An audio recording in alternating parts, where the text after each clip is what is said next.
In Max's new adaptation of Salem's Lot, viewers are once again plunged into the eerie and atmospheric world of Stephen King's classic novel, which, let's be honest, has been explored a few times before. We've had the iconic 1979 TV miniseries directed by Texas Chainsaw Massacre's Tobe Hooper, a 2004 version starring Rob Lowe, and now Gary Dauberman, the guy behind it, and a lot of haunted dolls, Annabelle, anyone, has brought us another iteration of the infamous vampire-infested small town. But does it hit the mark, or should it have stayed locked in its coffin?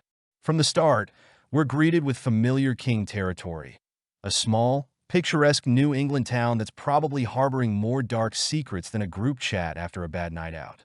Our protagonist, Ben Mears, Lewis Pullman, a writer with some personal baggage and probably a strong urge to find the next best coffee shop, returns to his childhood town of Jerusalem's Lot, aka Salem's Lot, to finish his novel. Classic. You've got the sweeping shots of quaint main streets, with just enough ominous undertones to make you wonder when something is going to come lurking out of the shadows. There's a cozy charm to the town's residents, a cast of quirky, lovable characters that scream small-town America, but with a dash of will definitely become vampire fodder. We meet Susan Norton Mackenzie Lee, the real estate student who's likely regretting her life choices the moment strange things start happening. Then there's Matt Burke, Bill Camp, the town's wise and weary schoolteacher, Dr. Cody, Alfred Woodard, and of course, Mark Petrie, Jordan Preston Carter, the horror-obsessed kid who's definitely onto the vampire thing way before any of the adults. Now let's talk vampires. We're introduced to Richard Straker, Pilouis Bake, the creepy antiques dealer, because why not, who rolls into town with a mysterious associate, Barlow, Alexander Ward, a pale, terrifying figure who probably gets very few swipes on Tinder, but somehow still manages to turn people into bloodsuckers. As disappearances in the town increase, Dauberman successfully cranks up the suspense, especially in a gut punch of a scene where the Glick brothers are separated in the woods. The capture of Danny Glick, in particular, hits hard, and the tension in subsequent scenes is palpable. Dauberman knows how to create an effective, creepy atmosphere, particularly in the first half of the film. The chilling visuals, the unsettling mist creeping into the woods, the haunting glow of crosses that blast vampires backward like they've been hit with a holy shotgun blast. These moments give the film its strength. There's a palpable sense of dread creeping through the streets of Jerusalem's Lot. And just like the characters, you know something isn't quite right. And it's a big but, while the movie starts strong, it eventually starts to deflate faster than an inflatable Halloween decoration after October 31st. The well-crafted build-up in the first act starts to lose its bite, pun intended, as the film rushes towards its vampire showdown. This rush to the finish line leaves many of King's rich, character-driven nuances by the wayside. In King's novel, so much of the horror comes not just from the bloodthirsty vampires, but from the slow unraveling of a community gripped by fear and suspicion. This adaptation, however, forgoes much of the small-town drama and paranoia to focus on the monster mayhem. That's not to say it's bad. It's just not as great as it could have been. You've got a stellar cast giving it their all. Pullman is endearingly stoic as Ben, while Camp's Matt Burke is the kind of teacher we all wish we had, minus the vampire apocalypse. Asbake Straker, with his dead-eyed stare and unsettling presence, steals every scene he's in. And Carter's Mark is charmingly bold, a standout among the more shallow characterizations. The problem is none of these characters get much room to develop.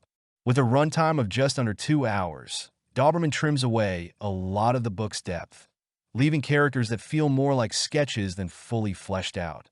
No pun intended, people. The pacing is where Salem's Lot falters.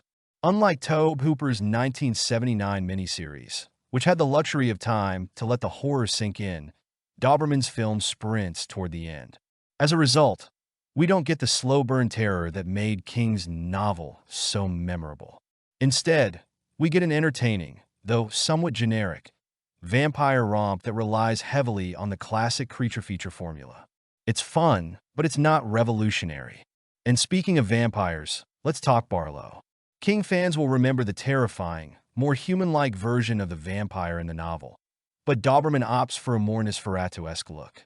It's a bold choice, and while Ward's Barlow is certainly unnerving, there's a part of me that wonders what it would have been like if Dauberman had stuck closer to King's original vision.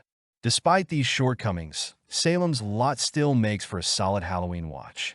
It's a throwback to classic vampire lore, complete with glowing crosses, holy water, and floating bloodsuckers perched on rooftops. Sure, these tropes have been done to death. I see you, Twilight, but there's something comforting about watching a vampire movie that embraces the tried-and-true formula without trying to reinvent the wheel. For die-hard Stephen King fans, Salem's Lot is unlikely to top the 1979 version, but it's still a decent take on the source material. The film nails the atmosphere and mood in the beginning, even if it starts to lose steam towards the end.